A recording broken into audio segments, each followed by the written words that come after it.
বালি দুর্নীতি তা নিয়ে কিন্তু চাঞ্চল্যকর তথ্য এবার ইডির হাতে, এবং ইডির তরফে সেটা কি দাবি করা হচ্ছে যে বালি মজুতে কোটি কোটি টাকার গড়মিল করা হয়েছে।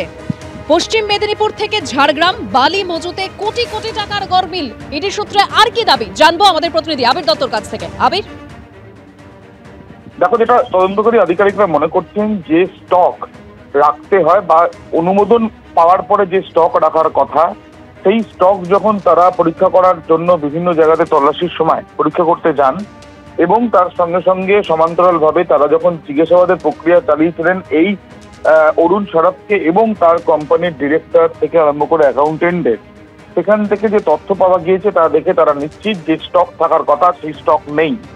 অর্থাৎ স্টক সেটা বিক্রি করে দেওয়া হয়েছে এবং সেটা বেআইনিভাবে বিক্রি করা হয়েছে এবং কোটি কোটি টাকা সেটা আত্মসাৎ করা হয়েছে। এরকম প্রায় 77.85 কোটি টাকার কিন্তু দেখা যাচ্ছে যে যেগুলো সম্পূর্ণভাবে রাজস্বকে ফাঁকি দিয়ে এই টাকার বালি বিক্রি করা হয়েছে বলে অনুমান করছে তদন্তকারীরা। কিভাবে? মূলত তারা রাজস্ব যেমন ফাঁকি দিয়েছেন তার সঙ্গে সঙ্গে সরকারি পোর্টালে সেটা উল্লেখ করার কথা সেটা তারা উল্লেখ করেননি, এবং তৃতীয়ত তারা সম্পূর্ণভাবে চালানকে জালিয়াতি করে সেগুলোকে জাল বানিয়ে সেই বিভিন্ন জায়গাতে কিন্তু পাঠিয়েছেন। এরকমই তারা যেটা জানা যাচ্ছে যে পশ্চিম মেদিনীপুর ঝাড়গ্রামে বিভিন্ন যে সাইটগুলো রয়েছে সেখানে যা মজুত রয়েছে বলে তারা যেটা মৌখিকভাবে জানাচ্ছেন সেটা সেখানে গিয়ে পরীক্ষা করে দেখা গিয়েছে সেটা সেখানে নেই। কাগজ দিতে বললে সেই ডকুমেন্টসও যথাযথ মেলেনি বলেই ইডি আধিকারিকদের দাবি। তবে এই যে ঘটনায় গ্রেপ্তার হওয়া অরুণ সরফ কি একাই, নাকি এর পেছনে একটা বড় চক্র রয়েছে এবং অনেকেই রয়েছে যারা লাভবান, সেই বিষয়টাই খতিয়ে দেখছেন তদন্তকারীরা, এমনটাই ইডি সূত্রে খবর। ধন্যবাদ আবির। অর্থাৎ বালি মজুতে কোটি কোটি টাকার গড়মিল যেরকম ইডির তরফে দাবি করা হচ্ছে, পশ্চিম মেদিনীপুর থেকে ঝাড়গ্রাম বালি মজুতে কোটি কোটি টাকার গড়মিল, রাজস্ব ফাঁকি দিতেই এই জালিয়াতি বলে ইডির তরফে সন্দেহ করা হচ্ছে। 2024 সালে 17 লক্ষ সিএফটি বালি মজুতের অনুমতি পেয়েছিল জিডি মাইনিং।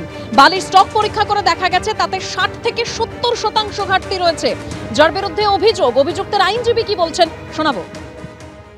যদি পিএমএলএ আইনের 66 সাবক্লজ 2তে দেখা যায়, ইভেন বিজয় মদনলাল চৌধুরী স্পেসিফিকভাবে বলে দিয়েছে যে ED Enforcement Directorate is not empower to investigate the predicated offence. তাহলে ওরা যদি কনফার্মেশনে আসে আর পুলিশ কেসে যদি সেই পুলিশ কেসটাতে সেটা যদি তার যে অভিযোগ আছে সেখানে যদি না থাকে যে বালি তার স্টক কম হয়েছে, এই অ্যাসেসমেন্ট যদি ভূমি ও ভূমি রাজস্ব দপ্তরের আধিকারিকরা কনফার্ম করে কমপ্লেন করেন, তাহলে ওদের কাছে ওদের এই অভিযোগটা সাস্টেনেবল অভিযোগ ছিল। ভূমি রাজস্ব দপ্তরের আধিকারিকরা কমপ্লেন করেছিলেন স্টকের শর্টফল নিয়ে। তো সুতরাং এটা শুধু বলার জন্যই বলেছে, আদালত আছে, পরবর্তীকালে এটা নিয়ে ভাববে।